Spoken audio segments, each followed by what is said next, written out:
The latest restrictions are getting a mixed review, but what we have just learned from the Director of Public Health for Devon is that there are a small number of confirmed cases of Omicron in the county. None of them are linked to foreign travel, and all of them are self-isolating, with the council saying that close contacts have been identified, and they expect the numbers to rise. But how is COVID currently impacting on the region? If we look at the latest available data for NHS staff absences in the region, these for the 2nd of December, we can see that some trusts are more affected than others.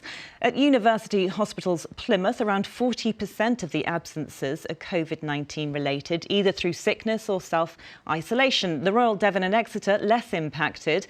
Overall, though, just over a quarter of absences are because of COVID.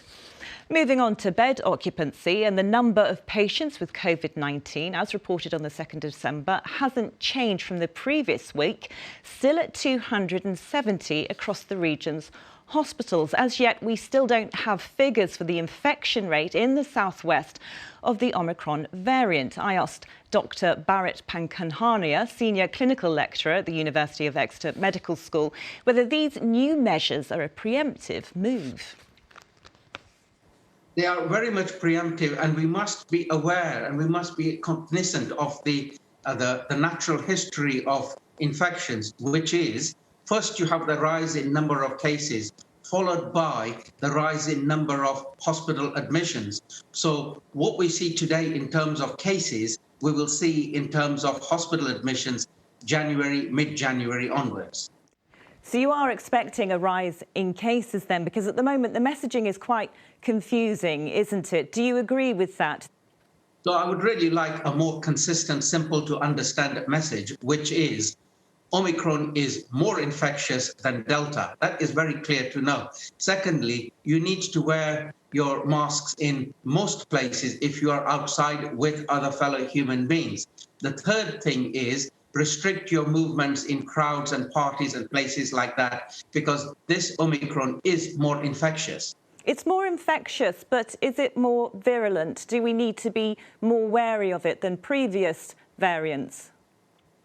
So at the moment, nobody knows, and it is better to say nobody knows, because it hasn't been spreading in the community extensively for us to then evaluate, is it causing more severe disease, more hospitalizations, etc.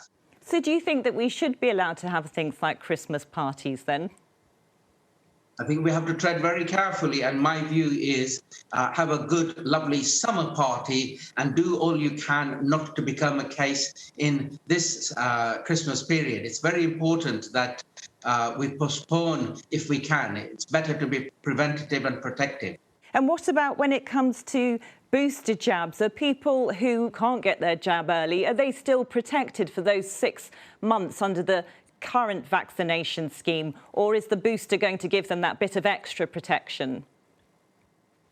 So, no, the boosters do give a better protection in terms of enhanced immunity. And what we need to do is the 3 Bs, which is get your boosters, get your behavioral changes, which is wear your masks, do your infection control measures. And then the 3rd B is the buy-in, which is restrict your movements amongst other fellows and other party goings, etc.